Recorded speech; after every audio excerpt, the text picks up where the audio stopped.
safe access for everyone. Oh, we rise up, lifted higher, medicine fueled by love and fire. Together we blaze, together we laugh, patience for safe access. That's the following production has been brought to you by the Hippie Broadcasting Network, WTHC Radio, and Stoner Records. Now, here's your host, Summer Parker.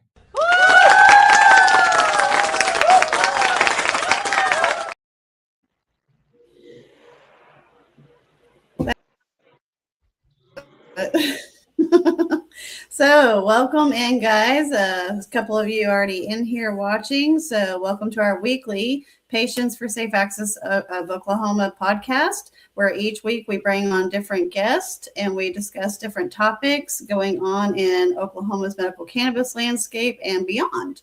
So this week we are having some guests on you familiar with. Oh, okay. I was like, maybe familiar with, and some that you do not. So I'll introduce each of them real quick, and then we'll get our show started. So the guest over here to, I believe it's going to be my left, if I'm looking at it correctly, is going to be Austin Jones. And Austin Jones was my guest last week. So go back and watch that show as well. Then to his side is Katie Nail, who we've also had on the show before. And Katie is Synergistic Cannabis Consulting. And she is also a nurse practitioner. Is that correct? Yes, ma'am. All right. And so Katie was also formerly on the Executive Advisory Council, but is now able to spread her wings and do much more with her advocacy journey. Down below, we have Steph Davis, again, a face you may remember from our last panel discussion. And Steph is a paralegal and an amazing woman, and we're glad to have her here today.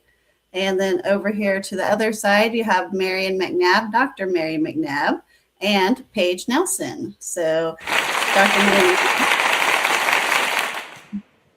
is with Cannabis Center of Excellence. That is her nonprofit. And then Paige, we're going to learn more about today together. So these are our guests. Welcome. And I will turn it over to Dr. McNabb and let her moderate the main event. Awesome. Thank you, Summer, and welcome, everybody. Hi, fellow panelists. It's exciting to be here tonight. My name is Dr. Mary McNabb, as Summer mentioned, and I'm the president of the Cannabis Center of Excellence. And a few months ago, all of us on this call, minus Paige, but we're welcoming Paige tonight, joined together to launch two cannabis research studies specifically focused on Oklahoma. One was a patient study asking Oklahoma patients, how they consume, why they consume, and for what health conditions and reasons. And then we also launched an Oklahoma cannabis business study asking cannabis businesses what topics are important to them, what they would like to learn more about, what challenges our business is facing. And one of the main topics that came up is the use of pesticides in Oklahoma and how the pesticides are tested in Oklahoma, the low numbers, the 13 pesticides that are tested in Oklahoma, and that came up as a concern for patient safety. So we also, as a group, have some exciting news that in the wake of the federal rescheduling for cannabis from Schedule 1 to Schedule 3, we've all joined together to form an action group of Americans for Safe Access. Yay! Woo! Jazzy hands, applause. So we officially launched as Oklahomans for Safe Access, and we have two primary missions. Really is to educate the community, to serve as a resource together with all the different expertise and backgrounds that we have and other members that are not part of this webinar tonight.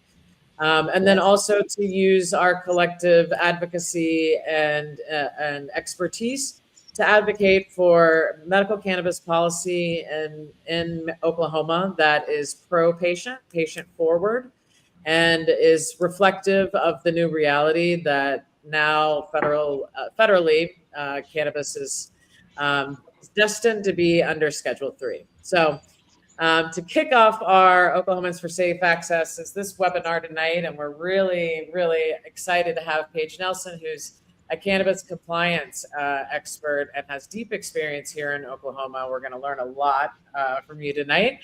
But we'd love to start out the panel about really talking about why do pesticides matter? Why are we talking about pesticides in cannabis cultivation? And how does that impact patient safety, health, and wellness?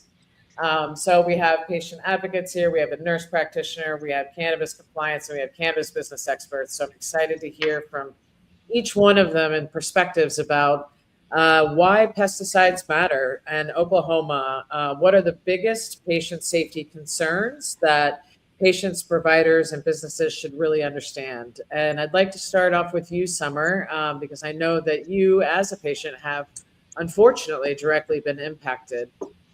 So I toss this first question to you. Well, when we talk about pesticides and why, adequate not adequate, but sorry, I lost my wording there for a second though. Anyways, our testing has to be, true and accurate. And if it's not true and accurate, that's one problem. But the second problem is pesticides do create a lot of health effects. For me personally, when my experience came through this situation, it was with the Graves Farms products, and Graves Farms was recalled in 2023 and 24, and they were recalled for pesticides. I can tell you that some of the effects that myself and my boyfriend experienced were neurological deficits. There was a lack of feeling in the left side of his face for approximately about a year. He went into tachycardia, had to have a cardiac, a heart cath, and then a cardiac ablation done. And then for me, it was that I was passing out, losing consciousness, and not really knowing why or what was going on. Had some like Bell's palsy type stuff going on at one point even. Those were some of the issues that we experienced. And in the moment, as patients, we trusted the products we bought because why not? You know what I'm saying? We trusted the products we sold because why not?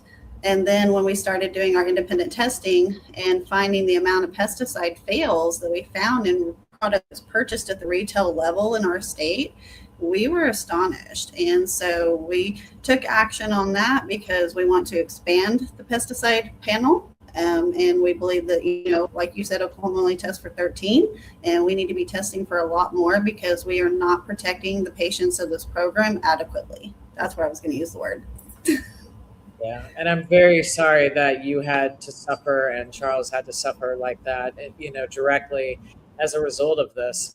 I know that, it's we just saw a question pop up. Why doesn't OMA look at compliance? Maybe I'll actually turn to Paige and just say, why do you feel that, businesses should really think about pesticides and patient safety? Sorry.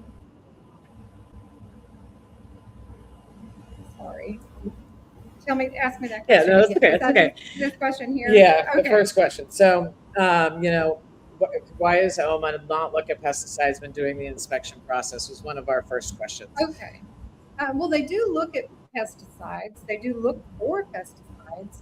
I think one of the problems is there's a lack of knowledge and training and educational material on pesticide use in cannabis. And that's what we need. We need the licensees to be educated. We need the patients to feel safe that they can buy a product and it's not going to be contaminated with pesticides. Mm-hmm. Yeah. So I think that the inspectors also need additional training on what to look for specifically. Yeah. And from a patient perspective, have you, Katie, from your nurse practitioner perspective, how do you feel that pesticides play into patient safety and health and wellness? So when it comes to like pesticides, heavy metals, microtoxins, when you inhale a product, it doesn't go through the liver for first pass metabolism. So it doesn't get filtered per se, like oral ingestion. So if you're immunocompromised if you're a cancer patient. Really anybody, even if you're not immunocompromised, over time, those levels build up and it causes neurological deficits, lung disease, yeast in the lungs. I mean, it is the heavy metals and all the side effects from that. You're seeing that in other things on the market besides cannabis, and the studies that are going into that build up over time. And how hard is that to diagnose? And how hard was that for you, Summer, to get diagnosed? I'll let Kay start. It's actually very hard to diagnose.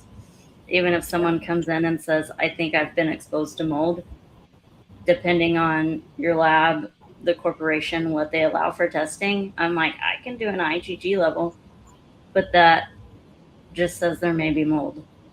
But as far like heavy metals, it's expensive. It's not something that's patient-friendly testing. So it can take a long time to get diagnosed. Yeah. So just like in some individuals with autism, that heavy metal toxins, it takes a long time to find somebody who is and will and knows how to do that type of workup. Yeah. And let me ask you, Katie, is there any type of testing for pesticide residuals in your blood? Off the top of my head, I do not think so. I don't know. That would be 100% correct. And let me tell you one of the scariest parts about that is that whenever I called the Red Cross and Oklahoma Blood Institute, and I asked about whenever people donate blood, is their blood tested for like pesticide residuals, things like that? And it is not.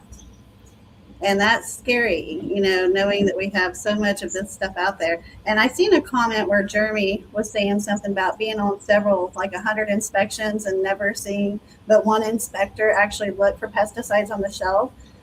That is something like Paige is saying, they need better training on that, because some of these companies have been known to hide their stuff, you know what I'm saying? And then still use it later because it's not an approved item. Department of Ag has a list of approved pesticides for cannabis for Oklahoma, but we don't use that. Yeah. Yeah. And so I'm wondering, because you're bringing up mold, you're bringing up pesticides, you're bringing up heavy metals and other contaminants. And I just want to point out that those are, in fact, the panels, right, that cannabis is tested for. And, talking about how those present in health, and now, how knowing that we don't, at least for pesticide levels, we don't have a test for that. Mold and other heavy metals. Are there tests for that? Because you could be exposed to mold and heavy metals from other things. I'm curious, Katie, if you know. Mm-hmm. No, I mean, besides mold, IgG, I have seen a few, and that's just here within the city, that know how and are able to order that type of testing, because everything's run by insurance. So, and that's not, I mean, those kind of things aren't really, just like the lack of endocannabinoid education within healthcare.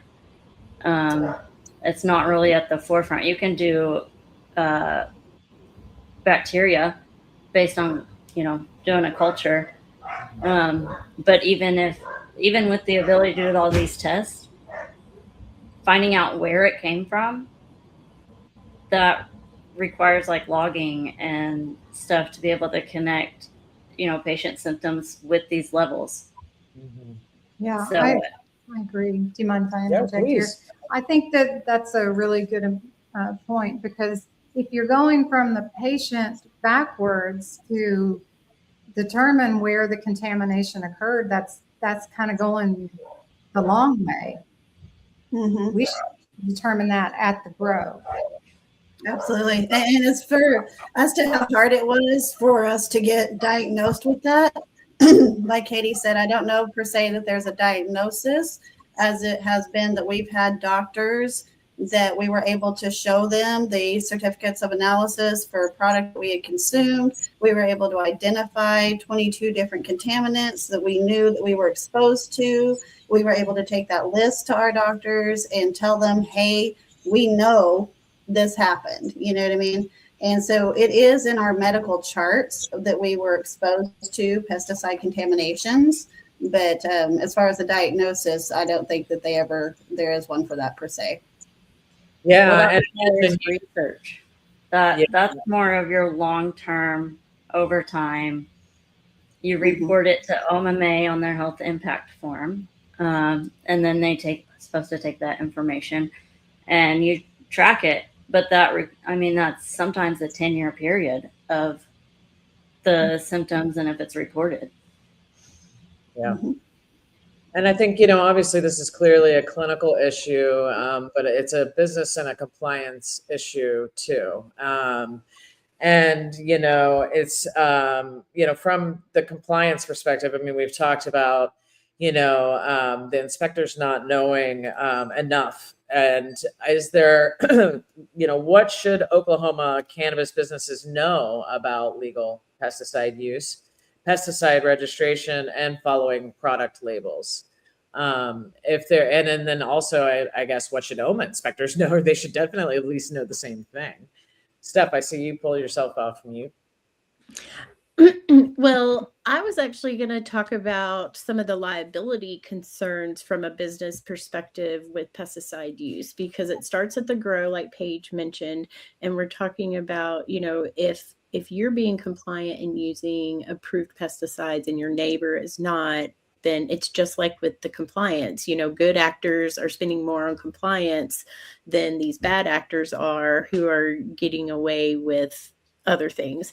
And then that contamination basically just gets concentrated down the line, right? Because if it's a grow and it goes to a processor, it gets concentrated in, right? And then once it gets on the shelves in the dispensary, then the dispensary has a liability there for carrying contaminated products that hurt patients, right? And a lot of these businesses do not have the type of insurance that is going to cover these liabilities. And then that doesn't even start to talk about occupational safety and the safety of your employees at these businesses as well.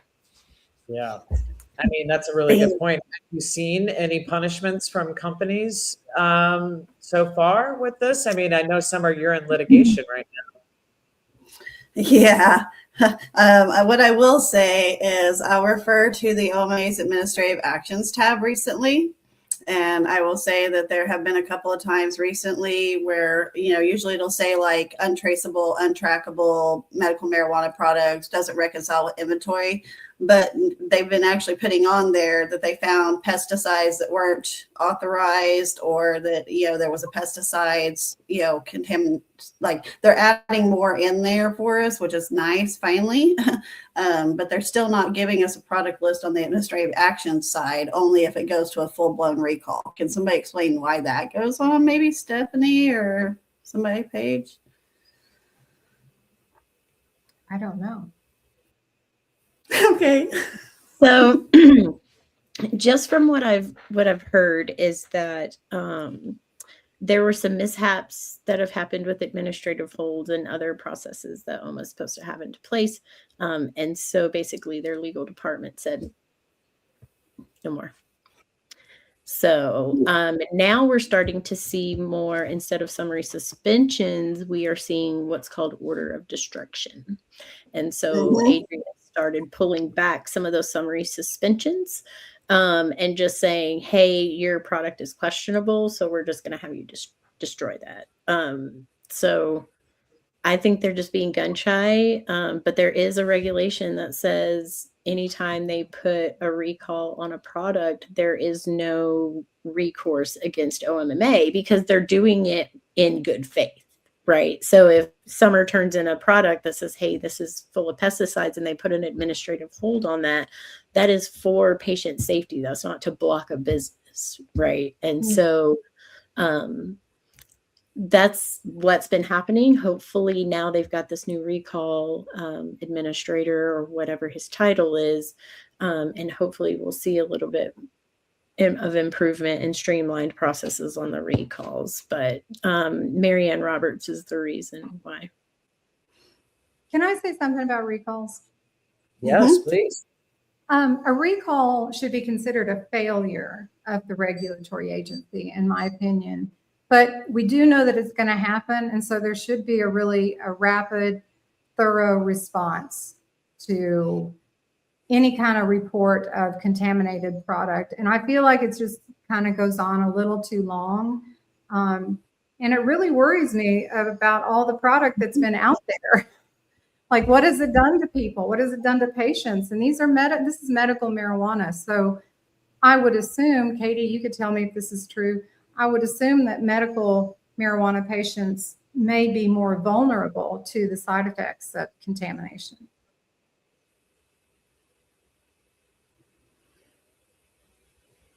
You're muted, Katie.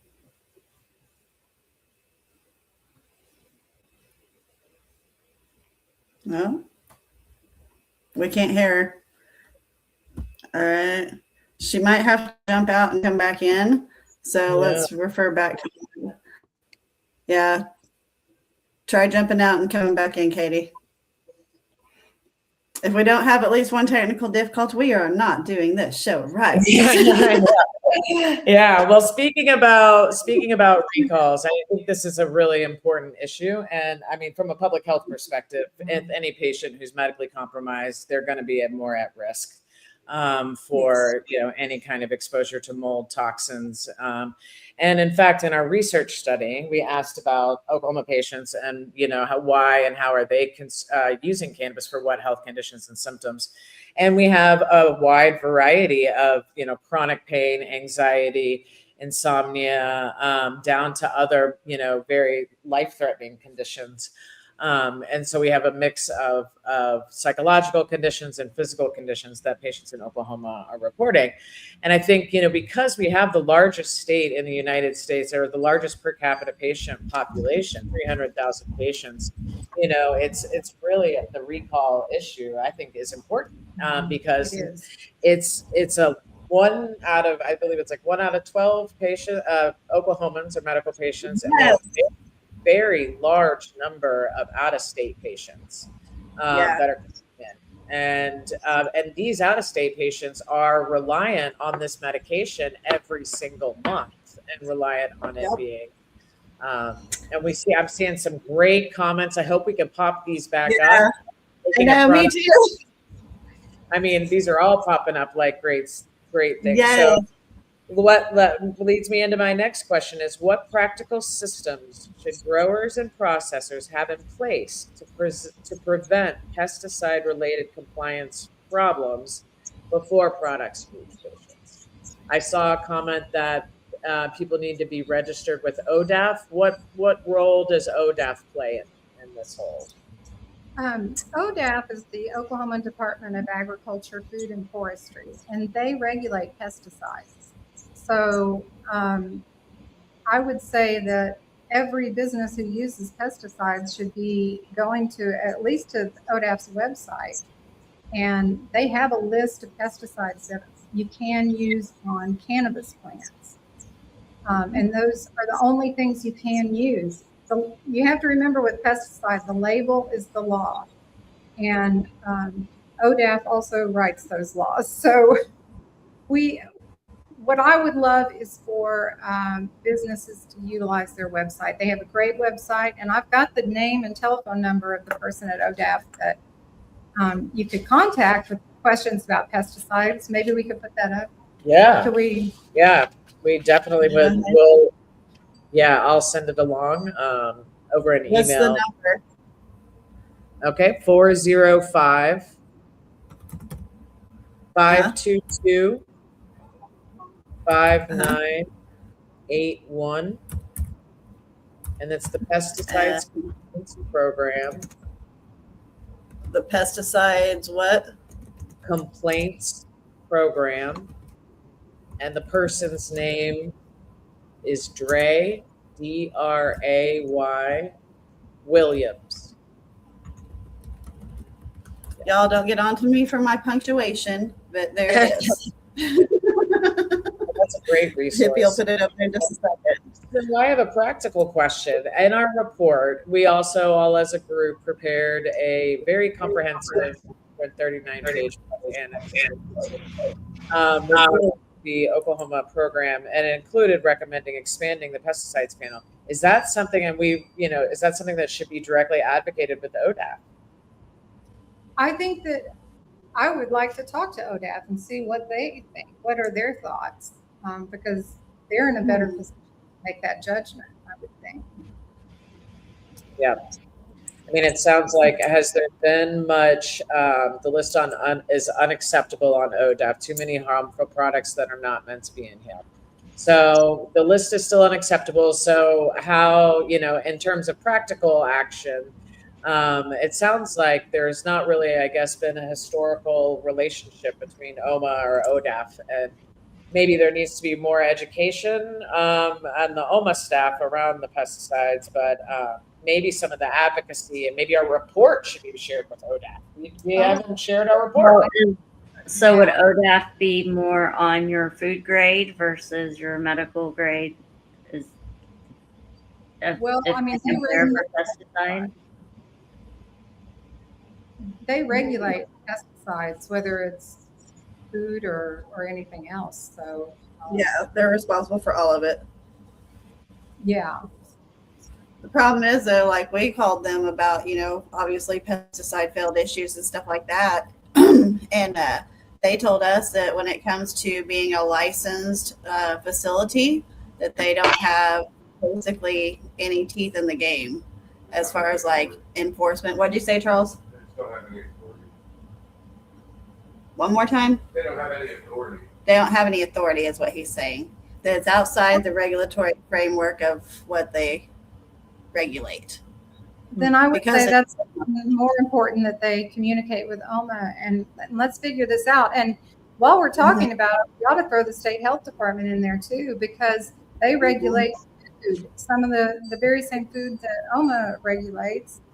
And so I think those three agencies, it would be really beneficial to see them set up some sort of communication and figure out what the next steps are. I don't necessarily expect every state agency to have every answer because this is a new regulatory program. But they do have to open up those lines of communication. Yeah, Yes, and I'm looking absolutely. and I'm looking at Jeremy Woods and like the comparison of looking at the hemp program and how ODAF manages the pesticides in the hemp program versus how OMA is managing their pesticides. And it sounds like there's a disconnect there.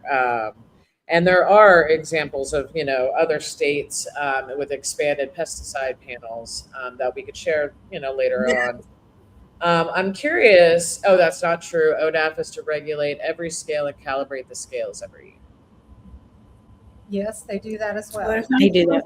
Right now.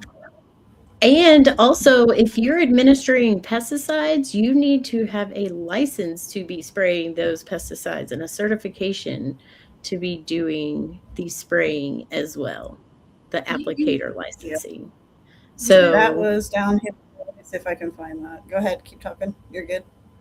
And then who's monitoring that license? Is that something that's under OMA's? I mean, is that just like it's an ODAF license, Yeah. and so they would regulate that. But they all point to each other, right? But ODAF actually has pesticide worker protection in their CFR and some other line items lined out. And like Paige said, the label is the law doctrine, right? But almost no pesticide label in America lists cannabis as a crop. That tells us they shouldn't be using it then, because if it's not labeled for use on cannabis, then you can't use it. The federal violation. Well, and we run into federal chemical Right. violations when we talk about, folks using things outside of what's approved or authorized or tested for or anything else. You get into where there's federal chemical violations that could be Right. filed against people if they're Right. going outside of those And I think someone pointed out in the chat already, but like a lot of these pesticides aren't being tested for smokable and consumption, right? It's for fruits and vegetables and food. It's not light it on fire and put it in your lungs. Yeah. So That's a big area that we need research done in. Yeah, absolutely. And I mean, another comment that, also other products like fungicides and nutrients that are being used, like, how are we monitoring those as well? And back to your point about the federal level, I mean, under Schedule 3, when you look at now DEA registration, when each Oklahoma business needs to be registered with the DEA, what are going to be those? We talked about it on a webinar last time with Steph Sheriff from Americans for Safe Access, is like, what is the level of testing requirements that are going to change from that level, and how are stringent oversight or compliance visits going to change. So that's quite interesting. I have a question really about documentation. We hear that we need a licensure. But what role does documentation play in protecting the licensed businesses when questions arise, and what are, to protect them from that liability concern? I mean, from a patient perspective, and then what should businesses be preparing for documentation to make sure that they are compliant, in addition to just licensing and registration in an ideal world? Even though people aren't supposed to be checking up, are there other things that businesses should be aware of around documenting their pesticide use or fungicide use? well, from kind of a compliance legal side, you have to keep all of your documentations, especially on the MSDS information and your SOPs. What is it that you're doing to mitigate your risks? Obviously, you need insurance. Like, if you do not have insurance and you are an operational business, that is wild. Like, you should not be operating without insurance, product liability insurance, general Recall. liability. It's absolutely insane. And so people always say I'm very strict when it comes to compliance, but the end of the day, you are not in business to sell weed. You are in the business of doing the documentation to be able to not go to jail for selling weed.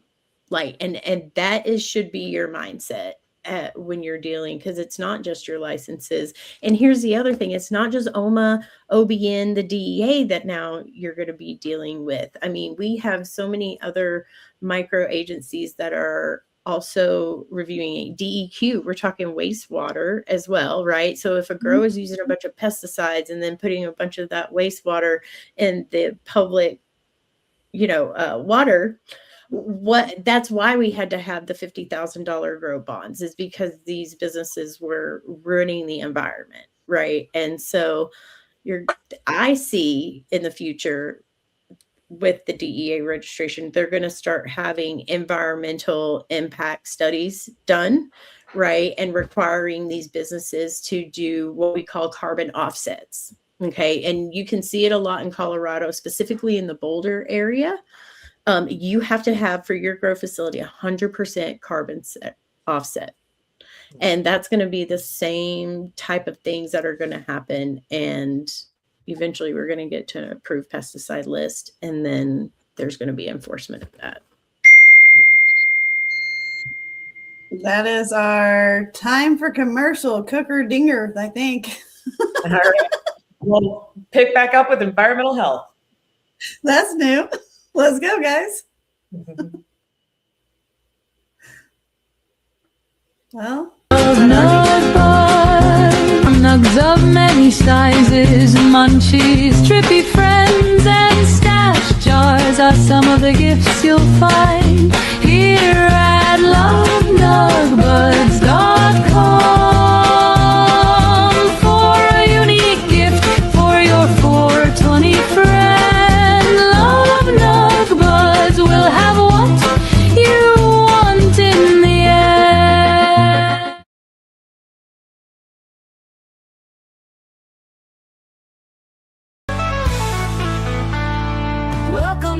shop where the colors come alive.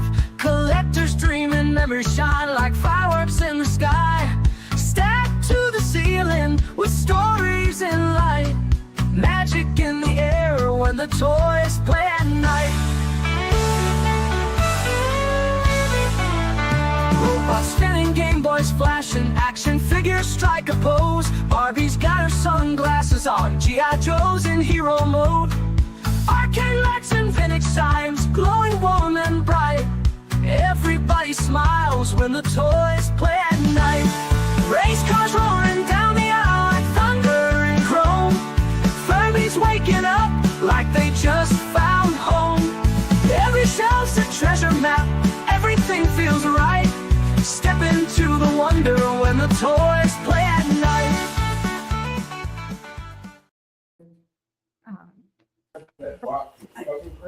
I gotta go back. Hey, welcome back. Sorry. That was a really great lead-in, Steph. We're moving into the environmental health section of our chat, with great concern. So you brought up wastewater.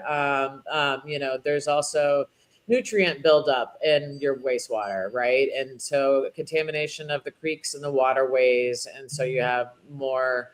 There's also, environmental health concerns of just water usage. And I think that's just using up table water, and then also power usage. So all of these, I think, have been documented concerns in Oklahoma. And, maybe at least I've seen at least wastewater and things like that. So jumping into the environmental health section, thinking about pesticide use in cannabis cultivation, how does that affect the surrounding land, water, soil, neighboring farms, and rural communities? And I'll start off with maybe Paige, who has some thoughts. Yeah, drift from pesticide application, like from an airplane, can drift over to surrounding properties and contaminate those areas. Facility water runoff can get into ponds and streams and contaminate that. Improper disposal of pesticide containers and unused product can also damage the environment, water quality, and wildlife. So it's really important that they use pesticides as they're supposed to. And I think this is really important here in Oklahoma with local small grows and farms that are maybe adjacent and next to cattle farms, for example.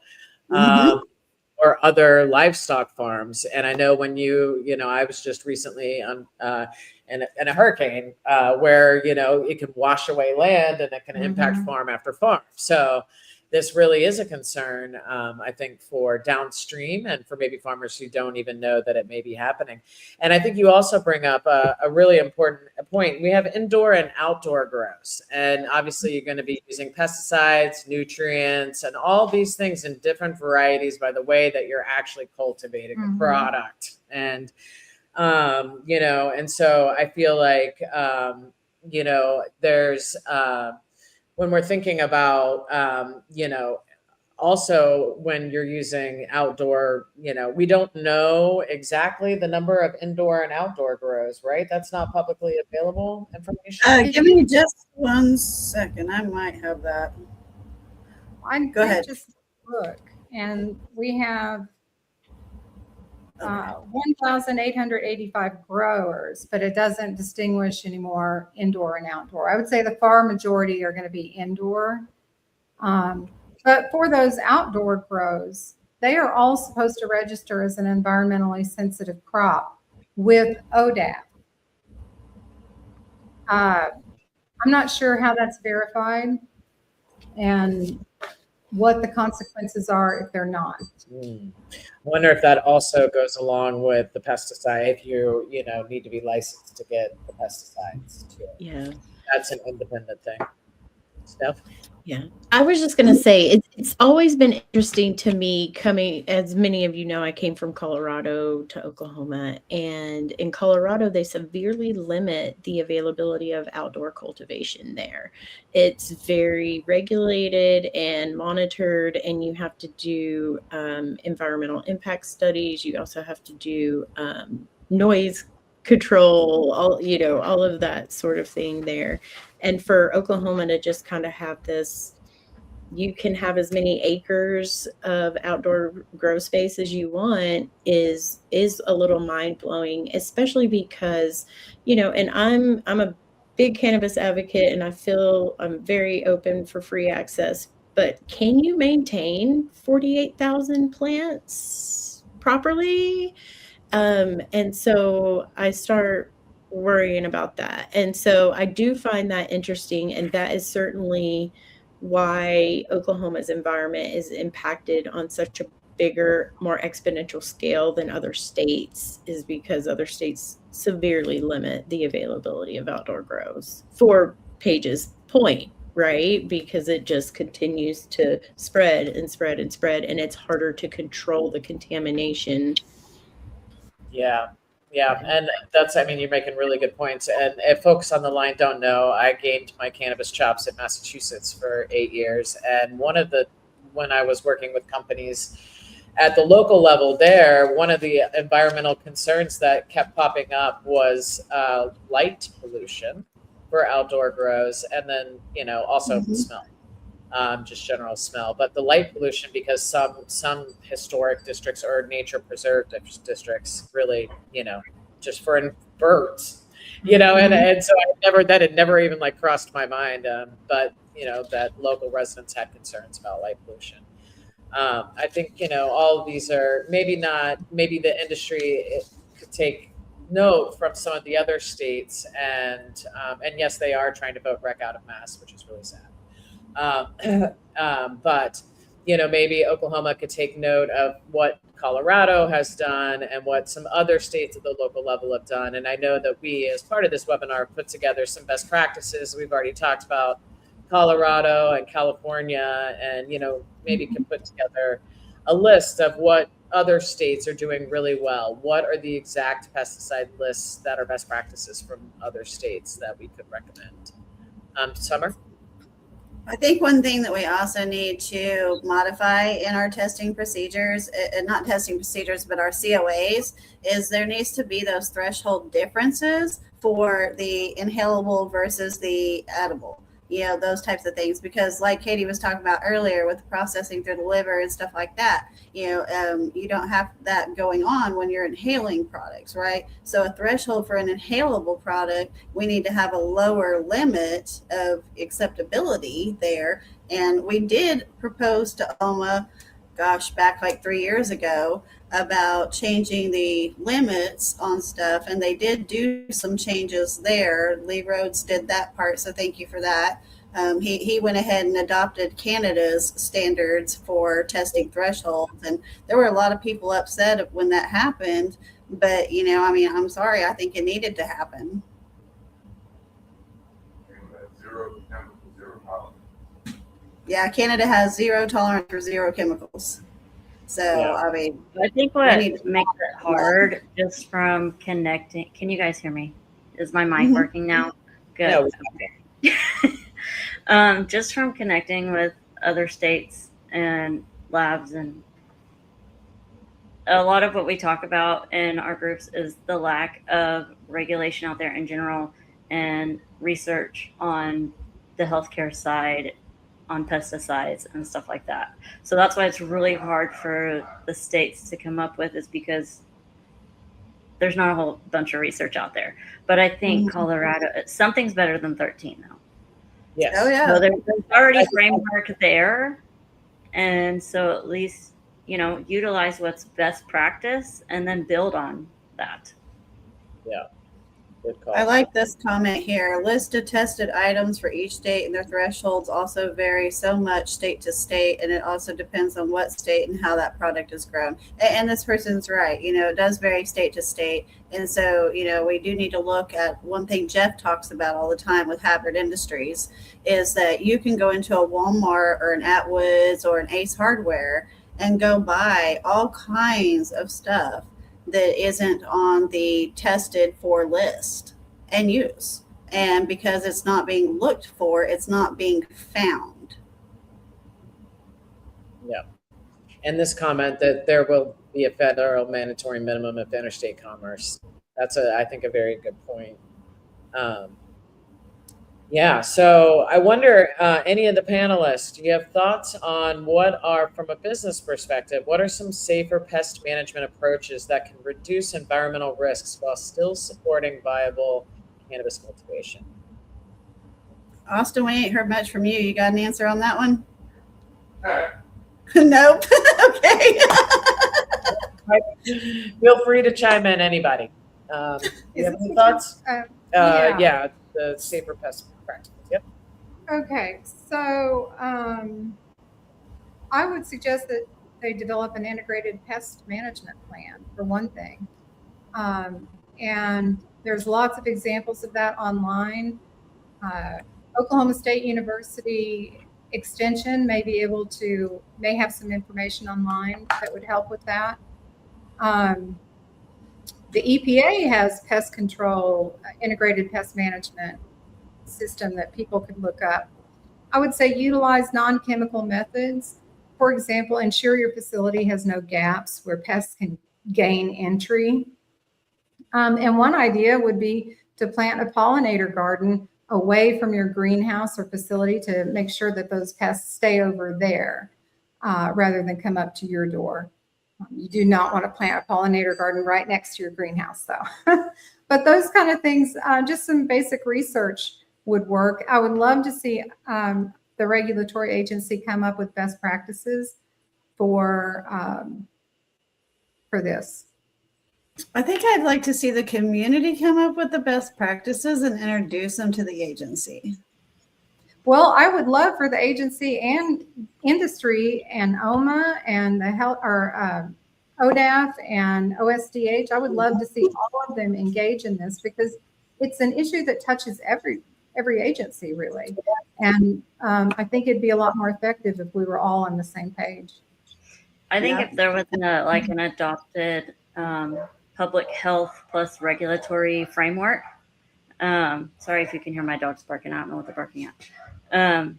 But I mean, that comes down to business, patients, regulations. It's all of the cannabis. It doesn't matter what part you're involved in. But if you go behind like a public health standpoint, that's the testing, the growing, the research that is needed. I'd like to know where the information is on the health information where patients can report their products and symptoms. Is that being utilized to keep track? And because that's where research starts, essentially. Yeah. So does OMA keep track of that? Yeah, it's the health impact form. The health impact form. The health impact form. Yeah. But has there ever been any actual report from it? I don't believe there's been any public report from any reports related to the health impact form related at OMA. I don't believe there's been.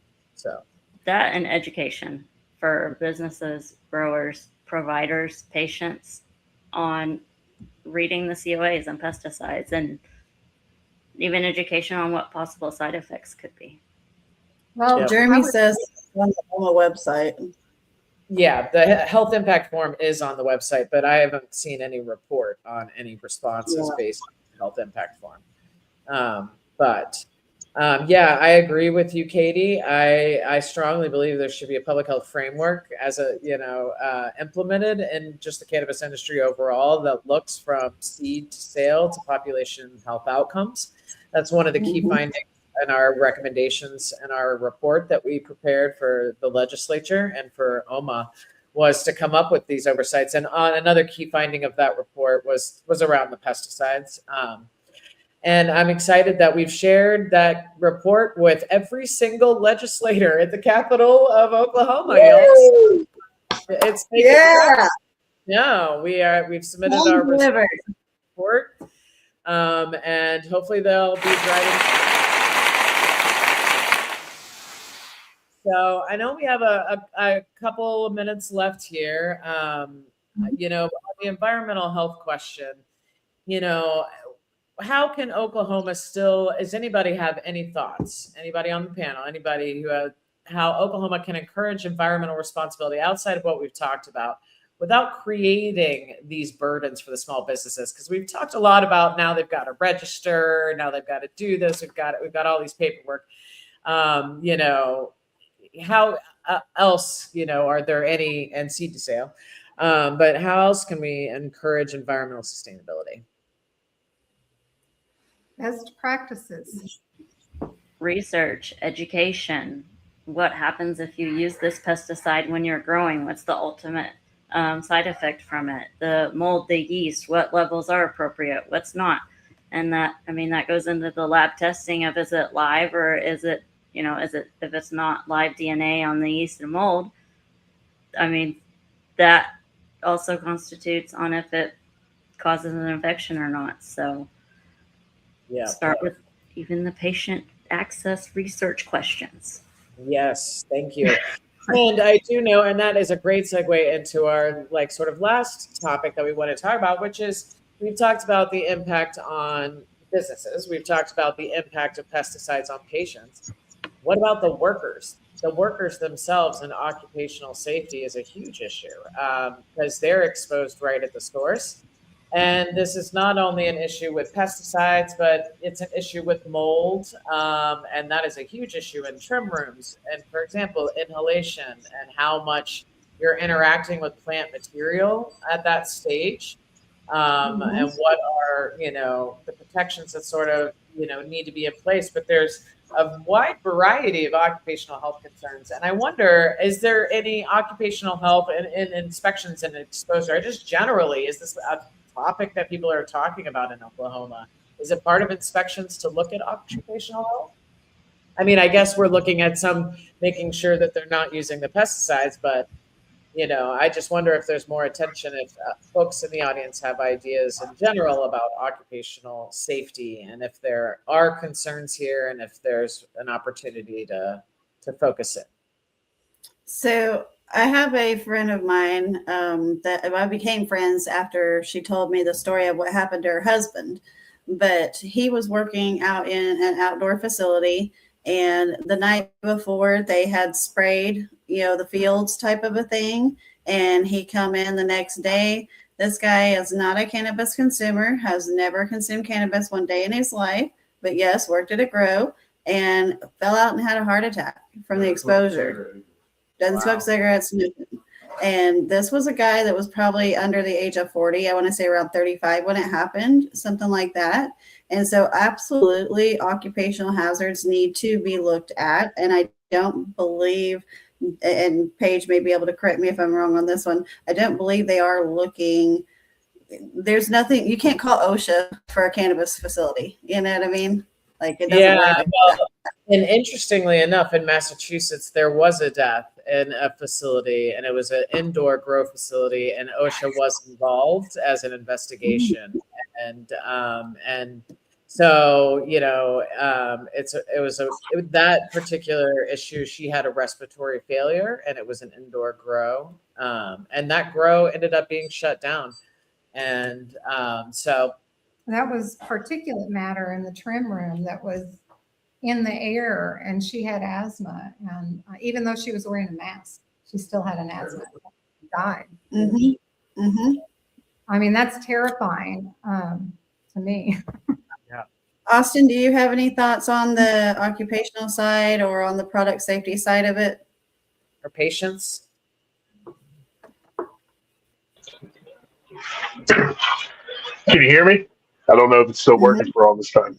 From patient side, I think it's in trust of when they went to, when they buy product from the store, that they believe that it's okay.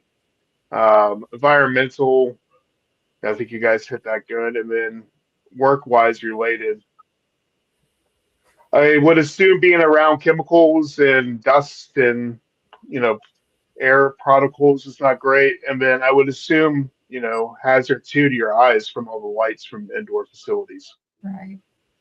Definitely.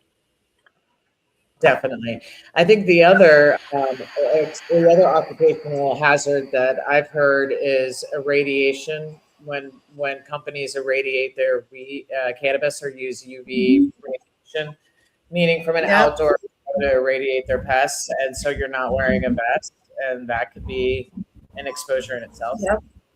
Also, CO2 exposure. I've heard that a lab had a gas leak recently that exposed a bunch of its employees to toxic gases there. That's important, Steph. That's a big issue right now. It's the CO2. They pump that into these facilities, and some of them don't even have CO2 monitoring systems in their facilities. For proper ventilation and stuff. Yep.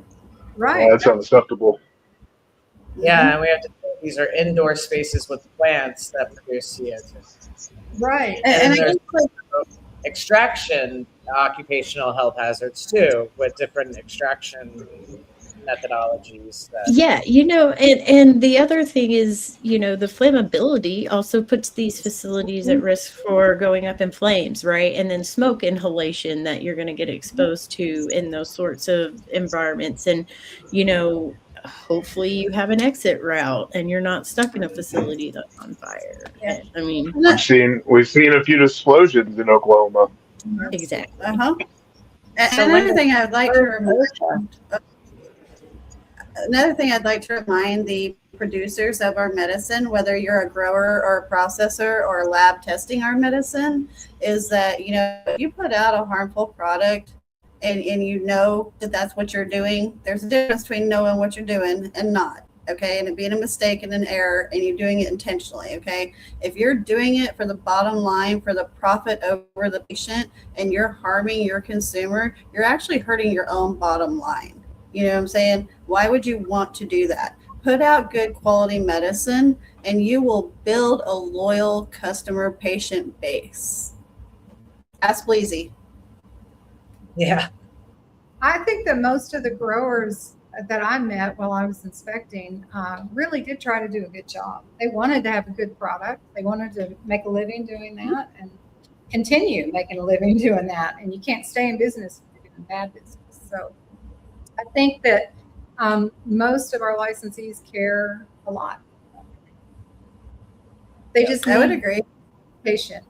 They need education. They need training. They need to know what hazards exist. I would love to see us go through each license type and determine what are the hazards that could exist in a processing facility.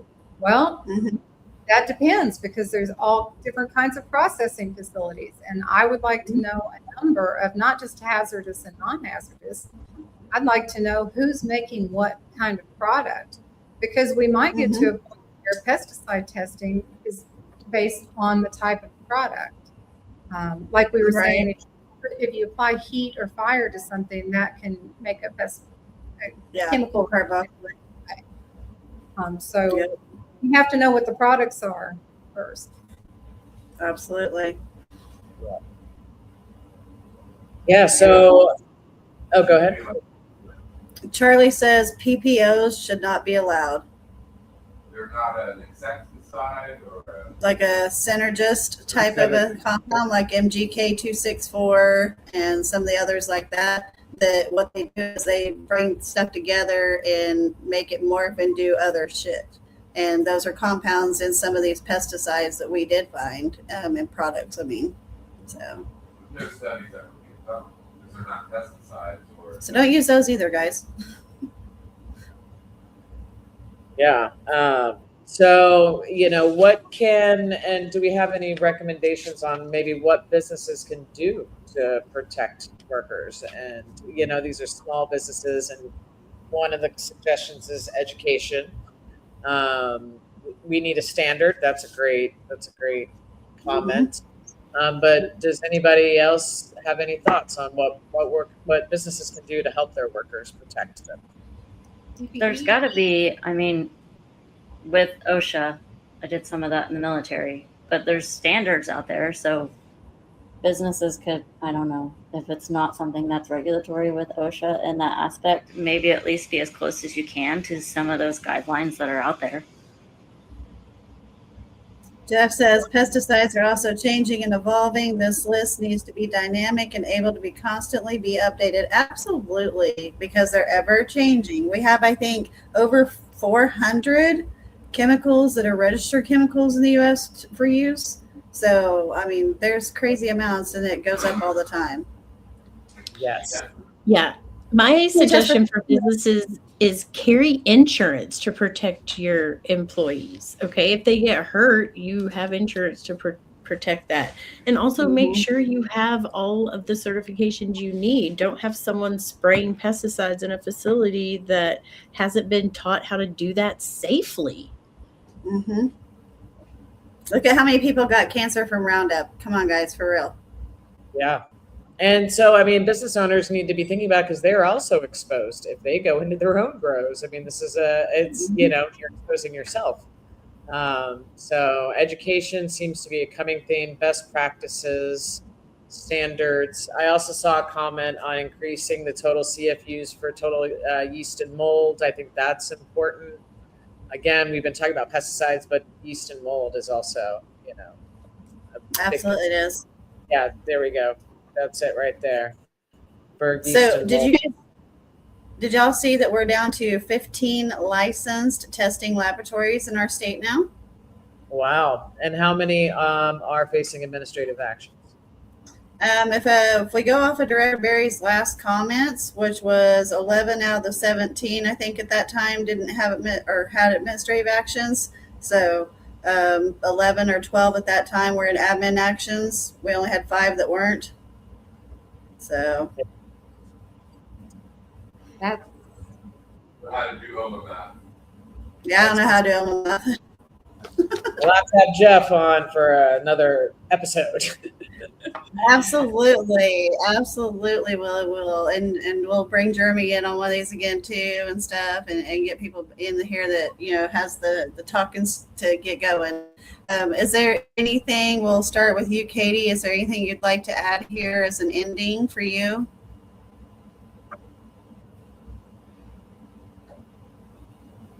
Nope. We lost her voice again. Katie's like, dang it, man. All right. Can you hear me now? Yes. Yes. I would just encourage any cannabis business, patient, physician, whether you believe in cannabis or not, it's hopefully Schedule 3. It's going to be around. Educate on what it is.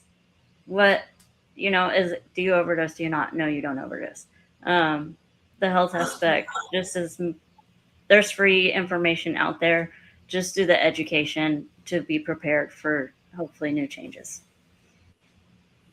And then Steph, how about you? My thing is cover your butt with documentation. I mean, I've been saying that, and that really applies to every single thing you're doing in this industry, not just the pesticides, but, seriously look into some insurance and making your facilities as safe as possible, because people can and will come after you in lawsuits, and they can and will be successful with those. So keep that in mind too. Absolutely. Austin? What was the question again? Do you have any ending remarks or anything you'd like to add that you haven't so far?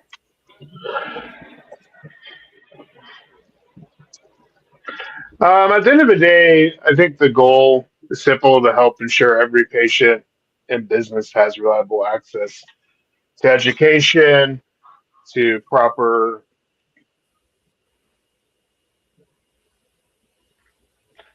medicine. With that, hopefully going together. Kind of caught off guard here, guys, with that question. Yeah, all right. Too hard. That's okay. I think the end remarks is that I think at the end of the day, especially in Oklahoma, and I know things happen in most states too. I think now it's serious that business owners have to play by the rules. Soon there's going to be rescheduling that's going to be completely finalized and enforcement with that. And if people are not playing by the rules, they're going to be really bad consequences. And I think for a patient side, I think it needs more education with everything, so patients are aware of the risks from products that are contaminated. And hopefully with the new administration coming into the state of Oklahoma, and hopefully change at agencies, I hope that the product it gets safer on the market. Because right now in Oklahoma, it's unsafe. It's a public health issue, and me personally, I've been screaming this for years, looking like the crazy person in the corner. But it's been going on for multiple years in the state of Oklahoma. So I'm going to hop off of here, mute myself before I get in trouble with speaking too much. No, you're good. Please do. Well, All right, Dr. McNabb, anything from you and Paige that each of you would like to share with us? yeah, I would just, recommend that patients, if they, have some concerns about their product quality, to report them, and just to be aware about, when you're purchasing products, to ask for the certificate of analysis so you understand that it has been lab tested. And, just wanted to, and that if you do find, a problem, that you can report it on the health impact form. That's on the OMA website, and also do as much as you can to be educated in case you do have that health problem, because we did talk about it being undiagnosed. So, or not, not having tests and being very hard to diagnose. So that's all I got. Well, I would just really like to see OMA and the other state agencies whose regulatory purview touches the cannabis industry. I would really like to see some serious engagement between these state agencies so that we can come up with best practices, resolve some safety issues, and one agency can't do it alone when it touches all these other agencies. So I'd really, really like to see that. Summer, what about you? It would fix so many problems. Yes, Yeah, it would. that would. Honestly. And I wonder if even in that coordination, even the OBN and OBNDD should be included as part of those. I think law enforcement has been included. 100%. Well, right now we need to go with public health, because this is supposed to be a public health agency. Agreed. And I certainly understand enforcement's involvement, but I think the focus needs to be put back on public health rather than law. All right. Good. And I guess on the law enforcement side, I was advocating for education. And I would to educate the law enforcement. They want to be educated. They do. Yeah. So is there any last minute things that you would like to tell us about any action that we're taking as Oklahomans for Safe Access? Well, we will be we'll be working on monthly events, and the next one will be focused on patient care and patient updates for in the new Schedule 3. We have a guest speaker that will be announced. Yeah, to be announced soon. Stay tuned. And guys, we've been doing some of these panel shows as live shows. If you've been able to come and be there in the past, we appreciate your support in person as well. However, I want to say that without some form of donations coming towards our group, we're all out of pocket the expenses to put on each event that we put on at this point, whether it be for Patients for Safe Access, Cannabis Center Excellence, Oklahomans for Safe Access, same for Synergistic. So I would just encourage the community, if you support our efforts, if you support what we're doing, you want us to go out there and advocate for you, to talk with legislators about how your businesses can improve, how the patient community can improve, then, consider donating to us and helping support that cause. So. Yeah, I agree with that. And we have been and we will be continuing to work with our legislators, as Summer mentioned. So any kind of support to make this work possible. And I would like to shout out to Austin and to Summer and to everybody on this call who's an OG here in Oklahoma, who's been holding down the fort, advocating and talking about these issues for a really long time. I'm a newbie here. And I'm a newbie. You're what? I'm a new G, just like you. I'm OG. Yeah, you are OG. I'm new. So anyway, I just wanted to give a shout out to all the really hard work and work for patients that all of you have done. It's and all those in the background that aren't seen. that aren't heard, that fight beside us, behind us. Thank you for all of your support, for being a part of the train car that this group is. And each of us are a train car. And I've said it before, once we start lining up on the tracks together, they can't stop us. Yeah, so it's exciting, and thanks to everybody who passed State Question 788 too. I mean, we wouldn't be here without that. So. Absolutely. Yeah. Absolutely. All right, guys, get your booties out to Creek Fest this weekend at Locust Grove, Oklahoma. Smoky, messed this up. Smoky Something Campground is on my Facebook page.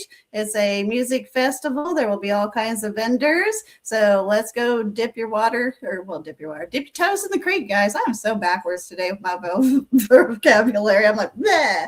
So anyways, that's all I got. We will see you next week. I'm not sure who my guest is 100% going to be. I'm pretty sure it's Megalodon Cannabis. Depends on if I get my tires on my car tomorrow, if I can get down to him. So we will see you next Thursday night. Thank you so much, panelists, for joining me again. And we will see all of you again and more in about a month. So take us out, hippie. Bye. Thank you.